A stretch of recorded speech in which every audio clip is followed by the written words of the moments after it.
오늘은 이거 두 단원을 다 맞춰야 되거든요. 이제 봅시다. 이제 볼게요.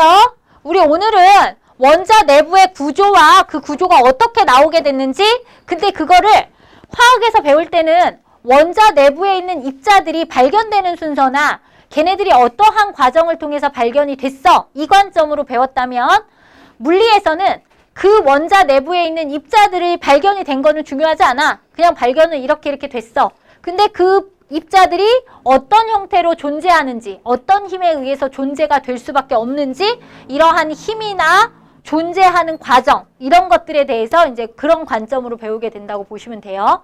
그럼 원자 안에 있는 물질들을 한번 살펴보면, 원자는 뭐 깨질 수 없는 쇠공처럼 돌턴이 단단해, 이렇게 얘기를 했다가 이제 어떤 게 발견이 되냐면 원자 안에 있는 전자가 발견이 됩니다.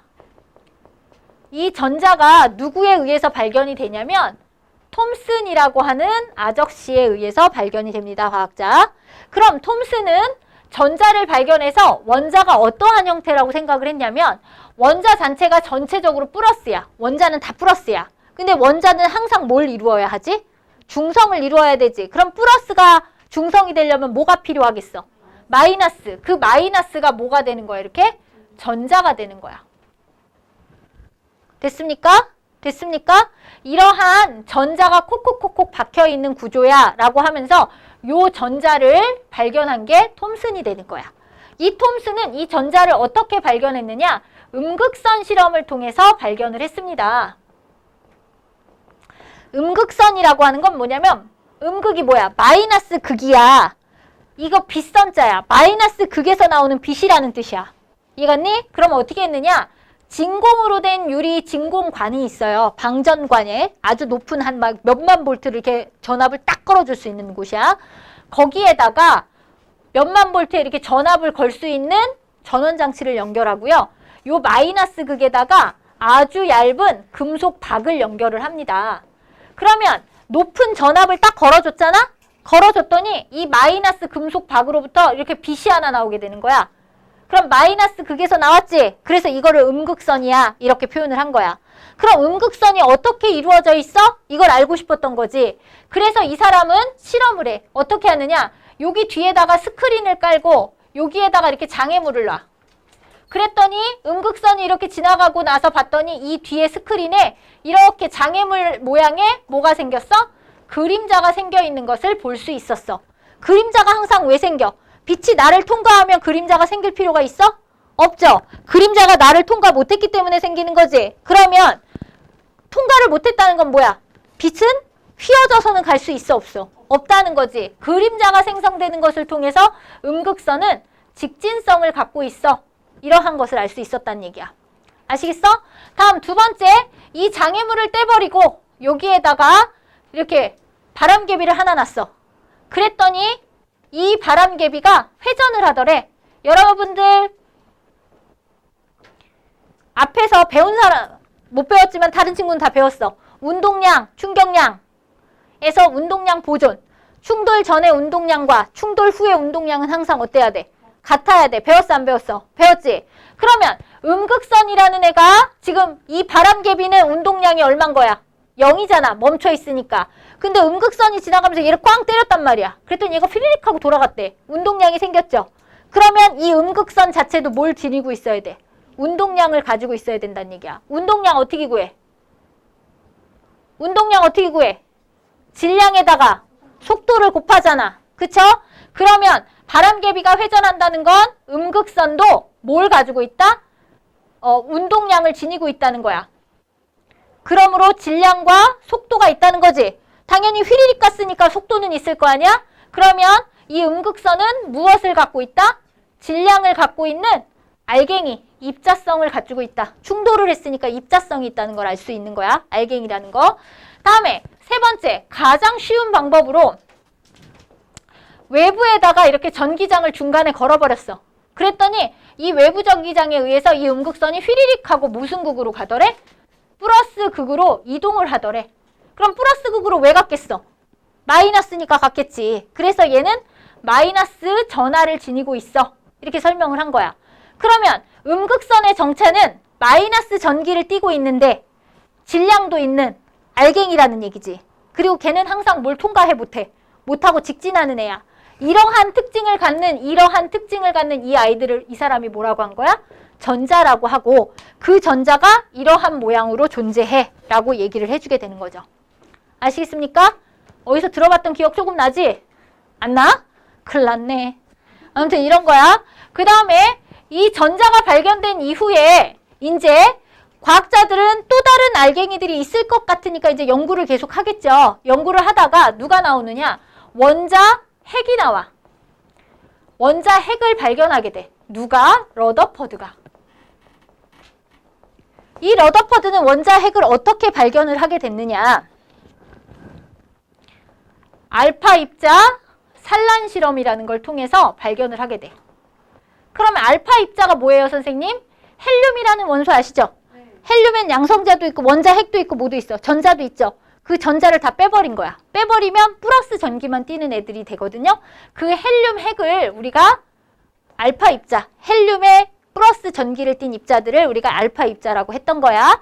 이 알파 입자 산란 실험을 통해서 러더퍼드가 원자 핵을 발견했는데 어떻게 발견을 했느냐? 아주 얇게 금속 박 있죠. 은박, 금박 같은 거. 이 금속 박을 이렇게 놓고 여기다가 이렇게 납판을 설치해야 돼. 왜 납을 설치해야 되느냐면 알파 입자 자체가 방사능이에요. 그래서 방사능을 막아주는 납을 설치한 다음에 여기다가 이렇게 형광 스크린을 이렇게 설치합니다.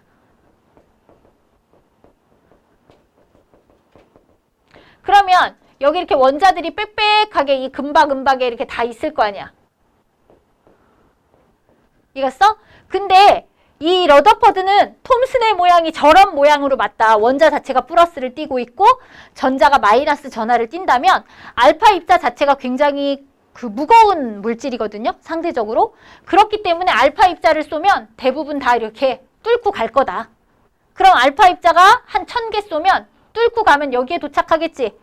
여기에 다 도착할 거야 라고 했어요. 이해갔습니까? 그런 예상을 가지고 실험을 해봤어. 그랬더니 진짜로 알파 입자들이 이렇게 쑥쑥쑥쑥 이렇게 막 가는 거야. 오, 맞나 보다 했는데 일부의 알파 입자들이 이렇게 갑자기 90도 이상 이렇게 꺾이는 거야. 일부들이. 이해갔어? 그러면 얘네들이 저 모양이라면 다 직진할 것이고. 이해갔어? 그런데 이렇게 일부가 꺾여진다는 건 저 모양이 아니라는 거지. 그러면서 이 사람은 이거를 어떻게 해석을 하게 되느냐. 첫 번째, 대부분의 알파 입자가 통과를 했다는 것은 원자 대부분이 빈 공간이기 때문에 가로 고칠 게 없잖아. 그러니까 그냥 쭉 가는 거야. 알겠어? 그렇게 해석을 해요. 그런데 일부의 알파 입자가 어떻게 됐어? 산란을 했지? 꺾였다 이거야. 알파 입자가 무슨 전기를 띈다 그랬어? 플러스를 띠는데 플러스랑 이 튕겨 나갔다는 것은 이 안에 무슨 전기를 띤 입자들이 있었다는 거야? 플러스지.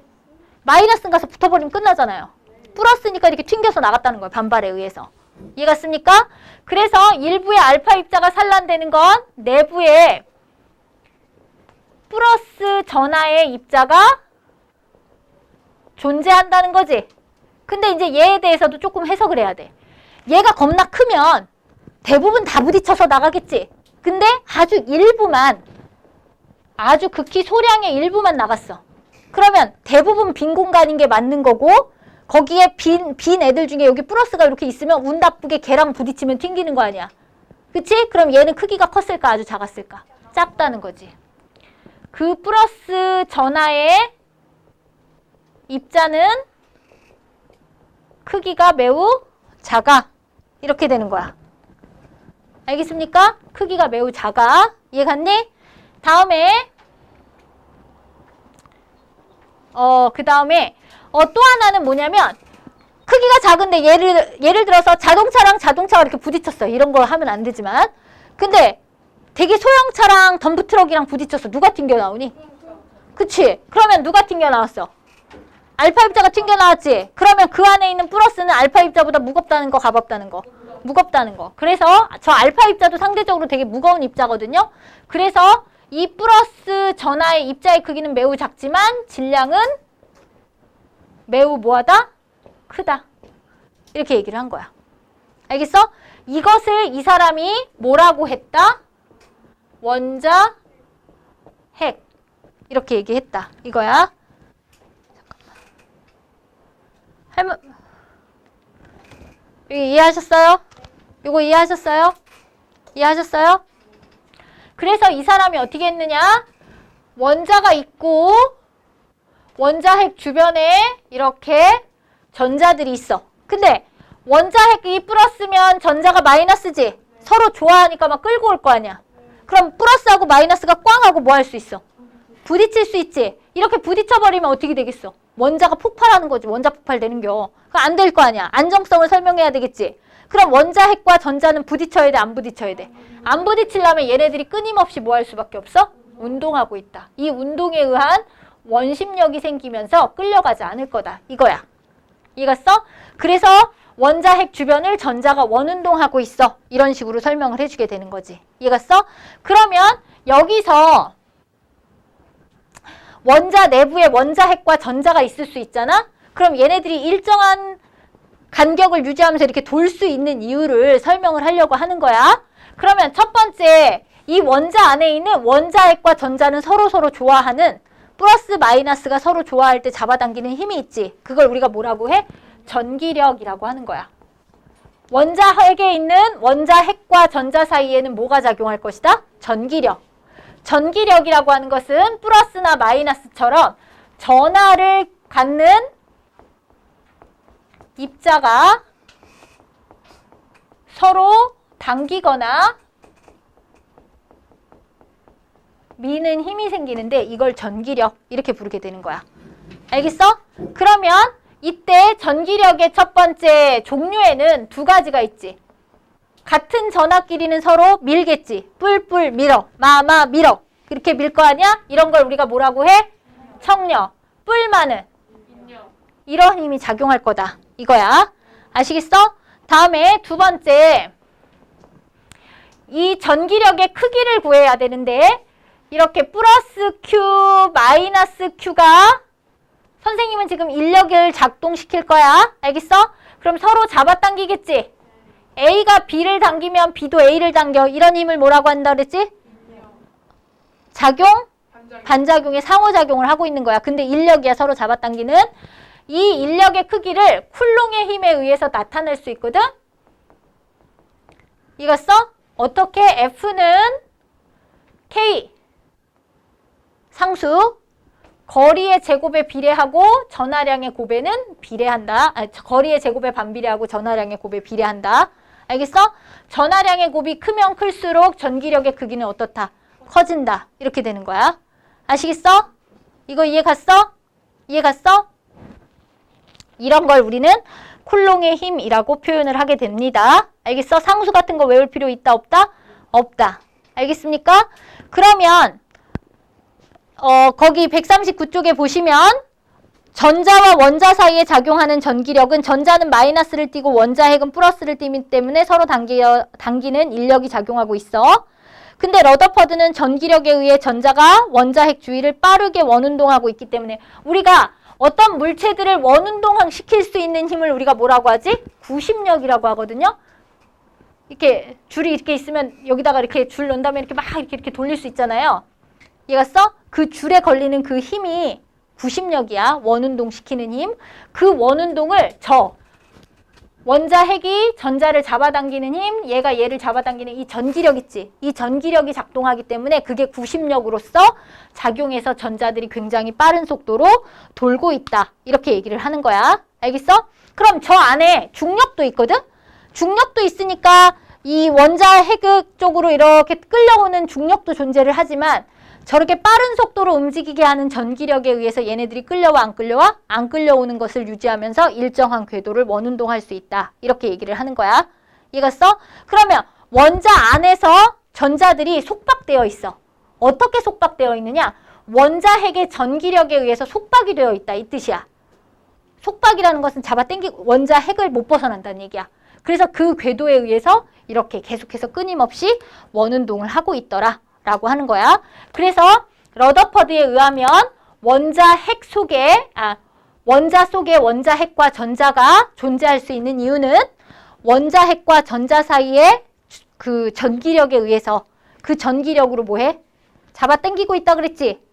그 잡아당기는 그 힘이 구심력이 돼서 얘네들을 끊임없이 뭐 할 수 있다? 운동시킬 수 있다. 이렇게 되는 거야. 그래서 얘네들은 그러면 원자핵 쪽으로 끌려와 안 끌려와?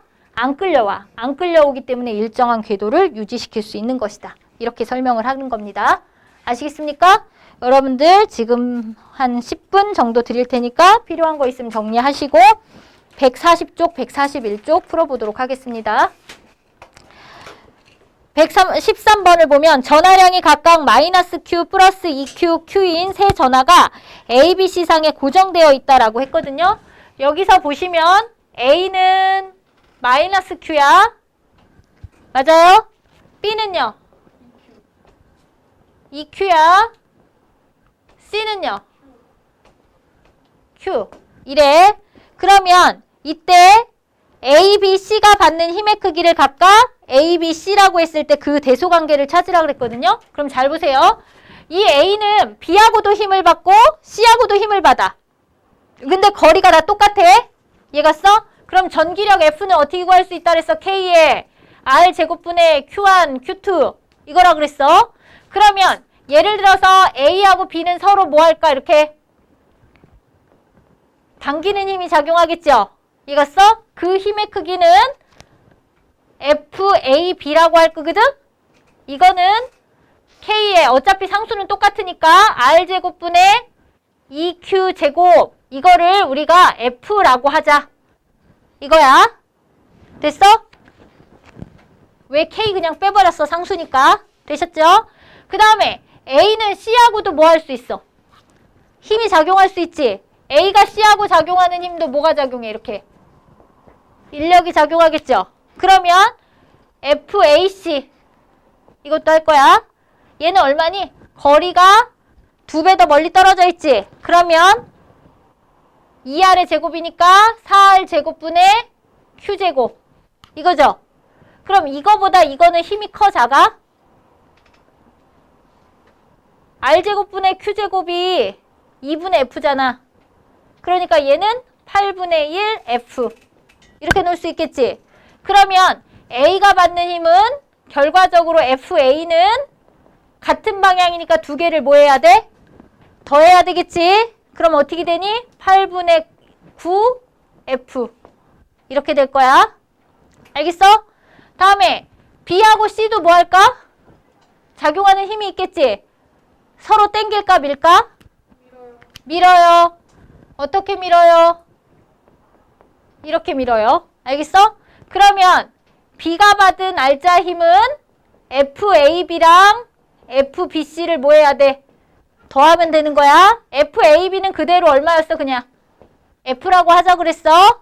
FBC는 얼마일까? FBC는 R제곱분의 2 FBC는 서로 밀 거야. R제곱분의 2Q제곱으로. 알겠어? R제곱분의 2Q제곱은 그대로 얼마라 그랬어? F라고 했지? 그러면 이것도 F인데 이것도 뭐가 되는 거야? F. 이렇게 되는 거야. 됐어요? 그럼 얘는 FC는 FAC랑 FBC를 뭐 해야 돼? 더해야 되지? 근데 FAC는 서로 땡기는데 얘는 서로 뭐해? 밀지? 그럼 요번에는 큰 거에서 작은 걸 뭐 해줘야 돼? 빼줘야 되지? 아까 빨간 거 얼마라 그랬어 이거? 8분의 1 F 이렇게 할 거라 그랬지? 얘는 얼마였어? F 이거지? 그러면 얘는 빼주니까 8분의 7 F 이렇게 되는 거야. 그러면 얘는 2F 이렇게 되는 거야. 그럼 8분의 얘는 아까 9F였지? 2F였지? 8분의 7F였지? 제일 큰 애가 누구야 그러면? B, A, C 이렇게 되겠다. 그럼 B, A, C 있는 거 답 찾아. 몇 번이 답이겠어? 3번. 이렇게 찾아야 돼. 각각 힘들을 다해서. 알겠어? 알겠어? 어떻게 푸는지 적어 놓으시고요.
되셨어요?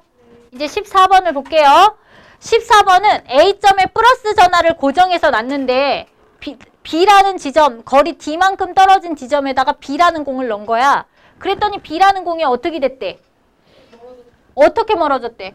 플러스 X방향으로 이렇게 멀어졌대지? 왜 멀어졌겠어? 그렇지. 전기력이 작용했는데 인력이 작용해서 청력이 작용해서? 청력이 작용해서. 알겠어? 그러면 얘네들은 오른쪽으로 쭉 가는 것으로 보아서 첫 번째 B는 플러스 전기야. 이렇게 될 수 있겠죠. 됐어요? 다음 등가속도 운동을 하려면 힘의 크기가 어때야 돼? 같아야 되는데 거리가 멀어지면 힘의 크기가 점점 어떻게 되지? 줄어들어. 그럼 힘의 크기가 줄어들면 가속도도 같이 어떻게 돼야 돼? 줄어들어야 되지. 그러므로 등가속도라고 하면 틀려. B가 받는 전기력의 크기가 P에 있을 때랑 Q에 있을 때를 비교할 거거든? 전하량의 곱은 똑같죠? 근데 거리가 2D에 있을 때는 4D제곱이 되겠지? 3D에 있을 때는 9D제곱. 그러면 4분의 1, 9분의 1이 되는 거잖아. 그러면 Q의 지점이 더 작아졌겠지? 얼마로? 9분의 4만큼으로. 알겠습니까? 그래서 그럼 P에서는 Q보다 더 크겠지? 9분의 4의 거꾸로니까 어떻게 되겠어? 4분의 9. 그건 알지? 알겠습니까? 그렇게 나타난다고 볼 수가 있습니다. 다음 15번. 이제 15번은 이렇게 금속구 두 개를 내가 이렇게 붙여놨어요. 금속구 두 개를 붙여놓으면 항상 얘네들은 한 덩어리가 되는 거야. 그러면 정전기 유도라는 거 우리 배웠어 안 배웠어? 배웠지 정전기 유도. 여기에 플러스 대전체가 가까이 와. 그럼 가까이 온 쪽에서 여기 금속구니까 전자들 있잖아. 플러스는 전자를 좋아해 싫어해? 좋아하지 플러스를. 전자를 싹 잡아 당기겠지? 그럼 전자들이 이쪽으로 죄다 와. 그럼 이쪽은 전자의 양이 부족하지? 그럼 여기는 뭘 띄어? 플러스. 이런 걸 뭐라 그래? 정전기 유도. 거기 중학교 2학년 때 배운 거. 얘랑 얘랑을 치워버릴 거야. 치우면 어떻게 돼? A라는 금속구는 플러스 전기를 띠겠지? 떼버리면 마이너스 금속구는 B라는 금속구는 마이너스를 띠게 되는 거야. 그러면 떼어놓으면 인력이 작용하겠어? 청력이 작용하겠어? A, B는 인력. 그럼 기억은 가에서 B와 유리막대 사이에는 B와 이거 B지? 유리막대 사이에는 인력이 작용한다. 맞아 틀려? 맞죠? A는 무슨 전기가 돼야 돼? 더 먼 쪽이잖아. 대전체와 멀면 플러스. 나에서 A, B 사이에는 뭐가 작용하고 있어? 이제 인력. 알겠습니까? 다른 거는 여러분들이 다 푸실 수가 있어서 그 다음 걸로 넘어가도록 하겠습니다. 이제 원자와 스펙트럼에 대해서 알아볼 건데 이것도 선생님이 한 번에 148쪽까지 한 번에 다 설명할 거야. 그리고 칠판 보세요. 여긴 좀 새로운 용어들이 나오기 때문에 조금 집중해서 들으셔야 돼. 이거 지워도 돼? 민주? 썼어?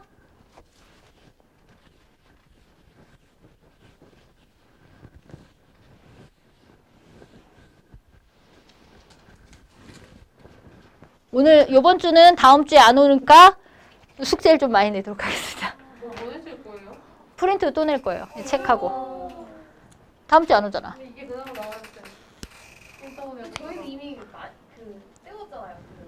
맨날 8시에 오고. 근데 그럼 뭔 상관이야? 숙제를 더 내겠다는데. 내가 수업을 더 내겠다 그랬어? 그래. 맞아요. 이미.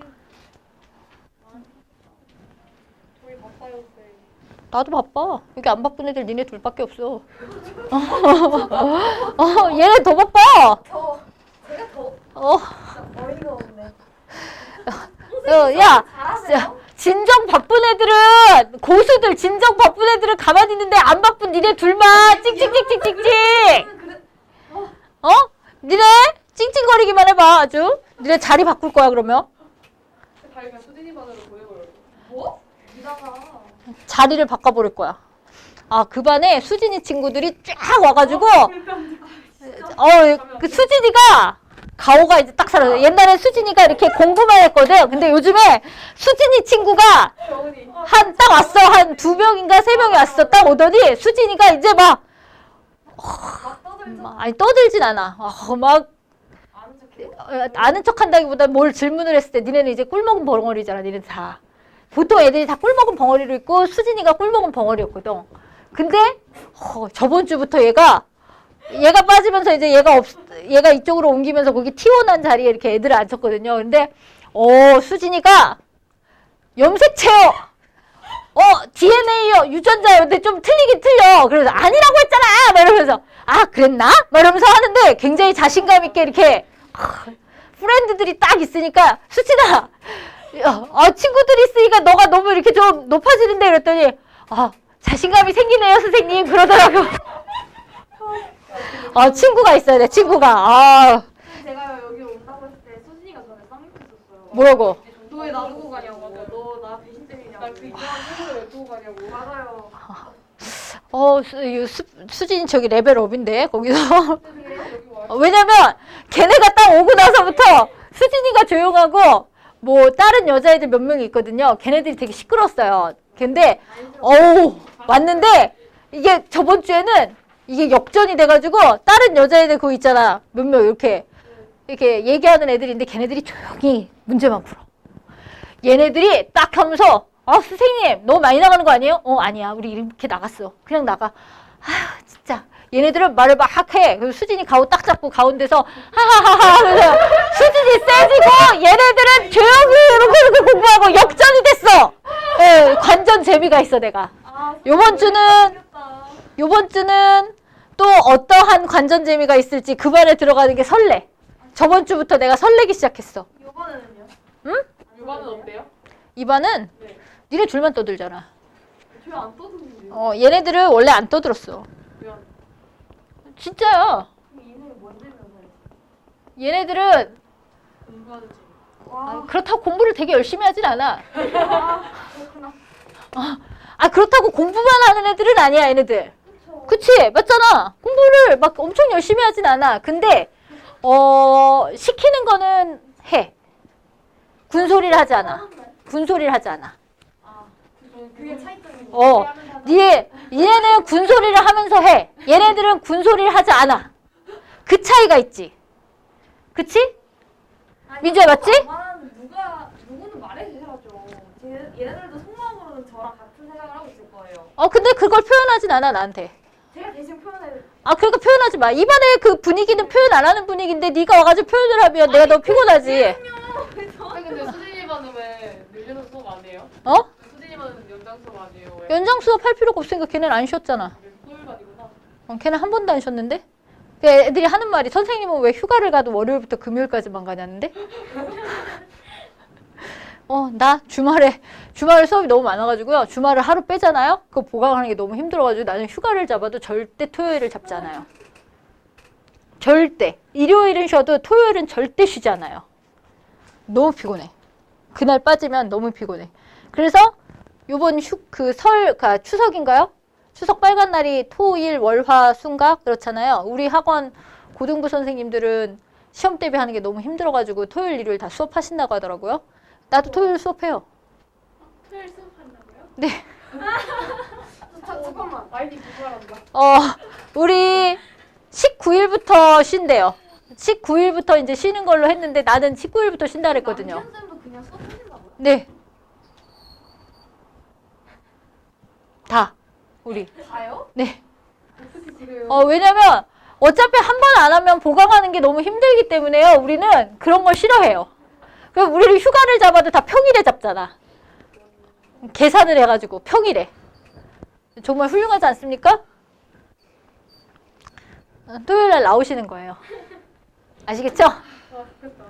그리고 너무 나올래? 아이만 괜찮아. 그리고 진짜 우울한 거는 10월 11일인가가 월요일인데요. 법정 휴일이거든요. 근데 우리 학원은 시험 때문에 수업을 하기로 했어요. 왜요? 시험을 보잖아요. 10월 말에. 그래서 고등학생은 쉬고 시험이 끝나거든요. 걔네는. 와. 중학생은 수업을 하기로 했어요. 아니 그런 게 어딨어요. 법적으로 하면 법을 따라야죠. 네. 그래가지고 중3은 10월에 쉬는 날이 없네요. 되게 우울하다, 니네. 중3은 진짜 10월 달에 쉬는 날이 하나도 없네요. 없어요. 우리도 슬퍼. 화요일이나 목요일이나 그랬으면 참 좋았겠네. 이런 생각을 하죠. 그러면 하루 좀 쉴 수 있었는데 안타깝다. 이런 생각을 하죠. 아니, 보강하기가 싫어가지고 절대 그 수업을 빼는 걸 싫어해요. 다음 주에 빼잖아 니네. 근데 나 다음 주에 백신을 2시에 맞거든요. 얘기했죠? 3시에 수업한다고. 6시에도 수업하고 니네만 빼는 거예요. 좋은 거죠? 그쵸? 니네 빼니까. 그래가지고 6시 애들은 보강을 하자고 쉬면서 보강을 하자 그랬는데 자기네들은 보강 안 하고 쉬고 싶다 그래서 기분 나빠가지고 그럼 수업한다 그랬어요. 그럼 그냥 수업하고? 막 이러면서. 그래서 무효화됐어 오늘. 그래서 팔을 이렇게 맞고 좀 아프다 하면서 수업할 수도 있어요. 이제 보자. 스펙트럼. 아까 전에 러더퍼드의 모습을 봤죠? 러더퍼드가 뭘 발견했다고? 석현아? 러더퍼드가 뭘 발견했어? 그렇지. 원자핵이 있고 원자핵 주변에 뭐가 있다고? 전자가 무슨 운동해? 원운동. 어떤 힘으로? 원자핵과 잡아당기는 먼 힘. 먼 인력. 그걸 뭐라 그래? 전기력. 알겠어? 그게 구심력이 돼서 원운동을 하는 거야. 그럼 잘 봐. 여기서 여러분들은 배웠어. 중학교 때. 뭘 배웠느냐? 전자가 운동을 하면 전자의 운동 반대로 생기는 게 있다고 배웠어. 중학교 2학년 2단원 2-1에 나와. 전자가 운동하면 그 반대로 흐르는 게 생겨. 전류. 배웠지? 그럼 전자가 운동하면 항상 뭐가 생겨? 전류가 생성이 돼. 여러분들은 또 배웠어. 전류가 생기잖아? 그러면 전류 주변에 뭐가 생긴다고 배웠어. 그렇지. 자기장. 그럼 전류가 생성됐다는 건 여기에 전기장이 있다는 거고요. 이거써 자기장이 있다는 거지. 전기장과 자기장이 함께 생기는 걸 우리가 뭐라고 부르느냐? 전자기파라고 불러요. 알겠어? 빨주노초파나 뭐 가시광선도 전자기파고 적외선도 전자기파고 그 전자레인지에 이렇게 음식물 데우는 전자기파 있죠? 마이크로파 그것도 전자기파야.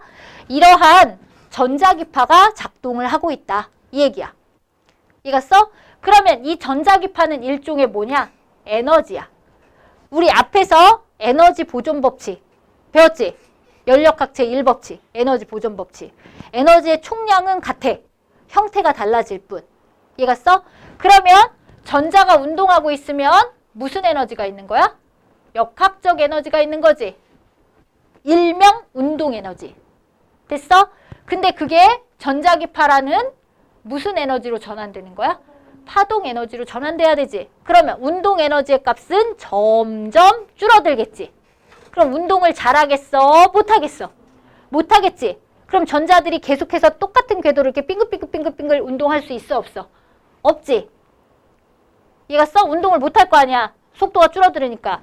그러면 얘가 일정한 궤도를 운동해야 되는데 그럴 수 없다 이거야. 그럼 원자가 안정하겠어? 불안정하겠어? 불안정해져. 근데 원자는 불안정해? 굉장히 안정해? 안정하지. 그러니까 러더퍼드의 모습을 가지고는 항상 원자 안에 원자 내부의 안정성에 대해서 설명을 할 수가 없어.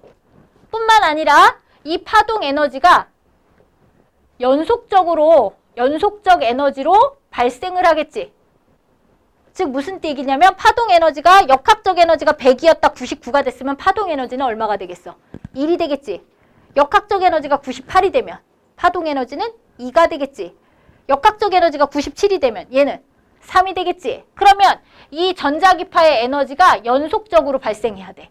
그러면 연속적으로 발생하는 그 에너지를 우리가 확인할 수 있는 방법이 뭐냐? 에너지가 촘촘하게 1, 2, 3, 4 파동 에너지가 1부터 뭐 얼마까지가 쫙 다 있어. 이걸 볼 수 있는 스펙트럼이 연속 스펙트럼이 되는 거야. 이렇게 연속 스펙트럼으로 빛이 방출이 되면 에너지가 연속적으로 1, 2, 3, 4, 5, 6, 7, 8을 잃었구나. 이렇게 설명을 할 수가 있게 되는 거야. 무슨 얘기인지 알겠어? 그러면 러더퍼드의 모습이 맞겠죠.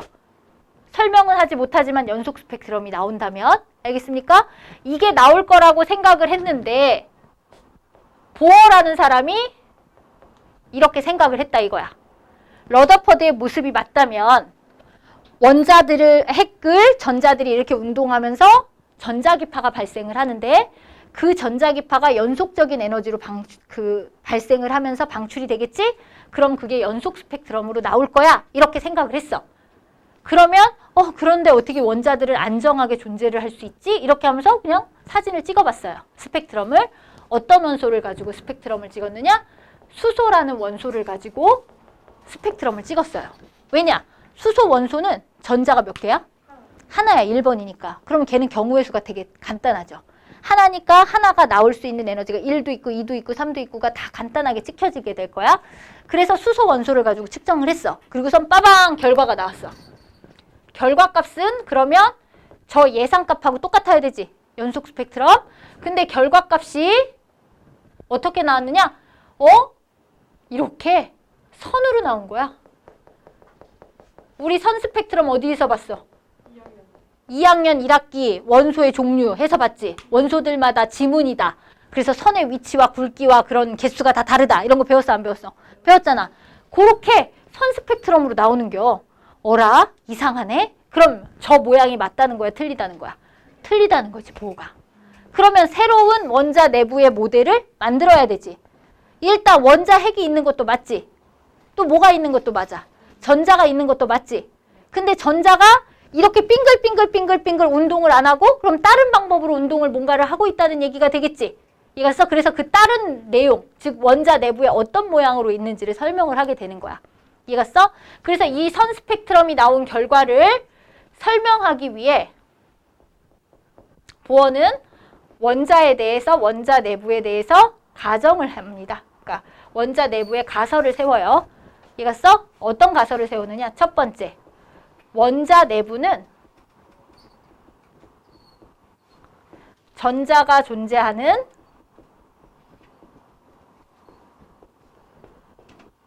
전자 껍질이 존재해. 전자가 있을 수 있는 전자 껍데기가 있다 이거야. 첫 번째 껍질, 두 번째 껍질, 세 번째 껍질. 알겠어? 다음 두 번째, 이 전자 껍질은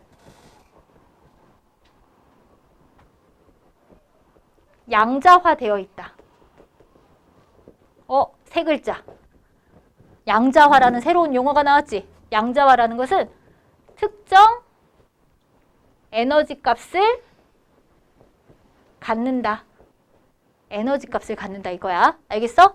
그 다음에 원자 내부에 이제 전자가 들어있는 껍질이 여러 개 있겠지. 그 전자 껍질은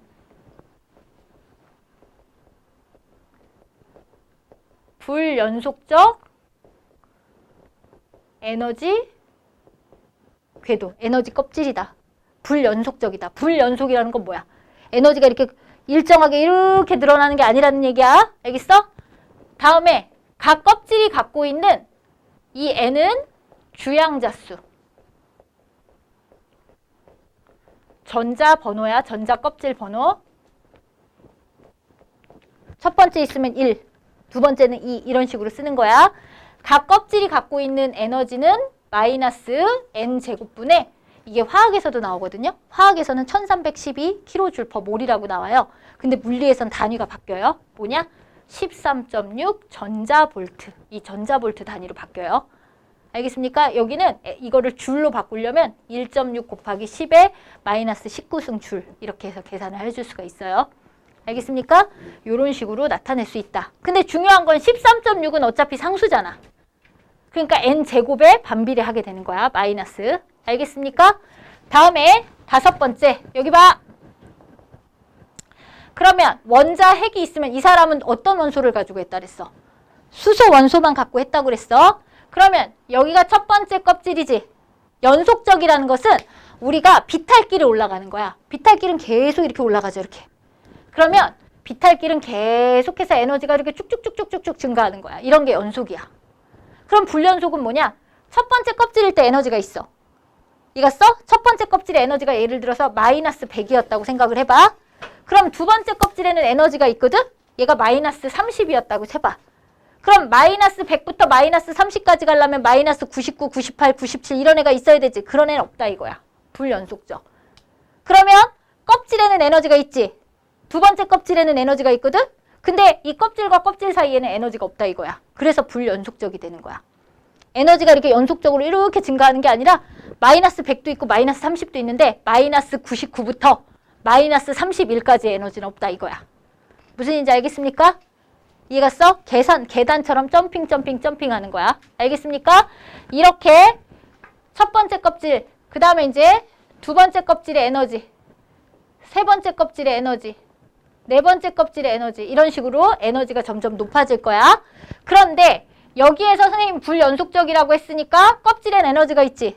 또 껍질에도 에너지가 있지. 껍질과 껍질 사이에는 에너지가 있어 없어? 없어. 그러면 전자가 존재할 수 없는 거야. 왜? 전자도 에너지를 지니고 있거든? 같은 레벨의 전자, 껍질에 있는 전자들이 에너지 레벨이 같아야 존재할 수 있는 거야. 이해갔어? 근데 여기는 전자가 에너지가 없다 그랬지? 에너지가 없는 데는 전자들이 존재할 수가 없는 거야. 전자는 에너지를 가지고 있는데 요 사이엔 에너지가 없잖아. 그럼 존재할 수가 없다는 얘기야. 알겠습니까? 그럼 첫 번째 껍질에 전자가 이렇게 하나 있었어. 이 전자는 첫 번째 껍질의 에너지하고 어때? 똑같은 에너지를 갖는 전자다. 이 얘기야. 이해갔니? 근데 예를 들어서 얘가 마이너스 13.6이라고 생각을 해봐. 됐어요? 그럼 얘는 마이너스 4분의 13.6 이렇게 되겠지? 근데 13.6 계산하기 어려워. 그냥 K라고 놓게. 그럼 여기도 얼마가 돼? K가 되겠지? 그럼 얘가 이렇게 에너지가 가장 낮은 상태에 있을 때를 우리가 무슨 상태라고 하느냐? 바닥 상태라고 할 거야. 알겠어? 근데 얘가 이렇게 두 번째 껍데기로 올라가고 싶어 이렇게. 그러려면 에너지가 높아져야 되겠지? 그럼 에너지를 흡수해야 돼? 방출해야 돼? 흡수해야 되겠지? 그러면 에너지를 흡수할 거야. 그럼 무슨 상태가 되겠어? 들뜬 상태가 돼. 됐어? 다시 얘네들이 원래 상태로 다시 내려오지. 그럼 얘네들이 뭐가 돼? 에너지를 방출하게 되지. 그 방출하는 에너지가 저기 선으로 찍히게 되는 거야. 그러다 보니까 연속적인 게 아니라 불연속적인 선의 위치로 나타나게 된다는 거지. 이해갔어? 그럼 이때 흡수하거나 방출하는 에너지, 흡수하거나 또는 방출하는 에너지의 크기는 플랑크 상수 곱하기 진동수야. 외워 이거. 그러면 여기서 세 번째 껍질로 간대. 그럼 에너지를 더 많이 흡수해야 되지. 그러면 에너지를 많이 흡수한다는 건 이게 커진다는 거지. 그럼 진동수도 더 큰 빛을 흡수해야 돼. 이렇게 되는 거야. 알겠어? 그러면 얘네들이 다시 바닥 상태로 내려오면 에너지를 많이 방출하지. 그러면 진동수가 어떤 빛? 큰 빛이 방출돼. 이렇게 되는 거야. 여기서 올라갔어. 더 많은 양의 에너지가 나왔지.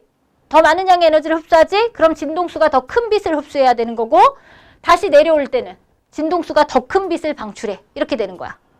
근데 얘는 플랑크 상수 곱하기 람다. 얘가 파장이야. 진동수와 파장은 역수관계야. 진동수가 크면 파장이 짧아야 돼. 알겠어? 이렇게 광속도 C 이거야. 알겠어? 그래서 진동수가 큰 빛은 파장이 짧은 빛을 방출하게 될 것이다. 이렇게 가정을 세워요. 알겠습니까? 그래서 이 들뜬 상태에서 바닥 상태로 갈 때 방출하는 것이 선 스펙트럼으로 찍히게 돼. 이해갔어? 이렇게 되는 거야. 이해하셨나요? 여기까지 이해하셨나요? 됐어요? 이렇게 해서 보어는 수소 원소의 에너지 준위를 이런 식으로 설명을 해주게 되는 거죠. 이해갔니? 그 이후에 아이씨 우리 선생님은 키도 크더만. 요거에 밑에 이렇게 이을게요. 플러스 그 이후에 과학자들이 수소는 전자가 몇 개야? 하나잖아. 그러니까 경우의 수들을 다 찾아냈어. 파장에 따라서. 그래서 어떻게 했느냐. 원자 핵이 있고 주양자 수일 첫 번째 껍질의 에너지, 두 번째 껍질의 에너지, 세 번째 껍질의 에너지, 네 번째 껍질, 다섯 번째 껍질 땅땅땅땅 막 이렇게 있잖아요. 간격이 점점 좁아질 거야. n제곱이니까. 이해갔어요? 그러면 수소 원소를 가지고 실험을 해. 실험을 했을 때 수소는 항상 바닥 상태에 있었던 애가 전자가 1번에 있을 때죠. 걔한테 빛을 막 주는 거예요. 여러 가지 빛을 다 줬어. 그러면 자기가 그 에너지 차이만큼의 빛을 자기가 쏙쏙쏙쏙 흡수를 한 수소들이 있겠지. 그럼 걔네들이 무슨 상태로 각각 올라가? 들뜬 상태. 얘가 써? 수소 원자가 하나만 갖고 실험한 게 아니라 수소 원자 여러 개에다 실험을 하는 거야. 얘가 써? 그럼 어떤 놈은 2번에서 2번 갔다가 1번으로 떨어지는 놈도 있죠. 그럼 얘는 1번에서 2번만큼 에너지를 흡수했다. 그만큼 다시 방출한다 이거야. 알겠어? 다음에 3번에서 1번, 4번에서 1번, 5번에서 1번으로 이렇게 방출하는 빛들이 있어. 그럼 그만큼 올라갔다는 거죠. 이해갔어?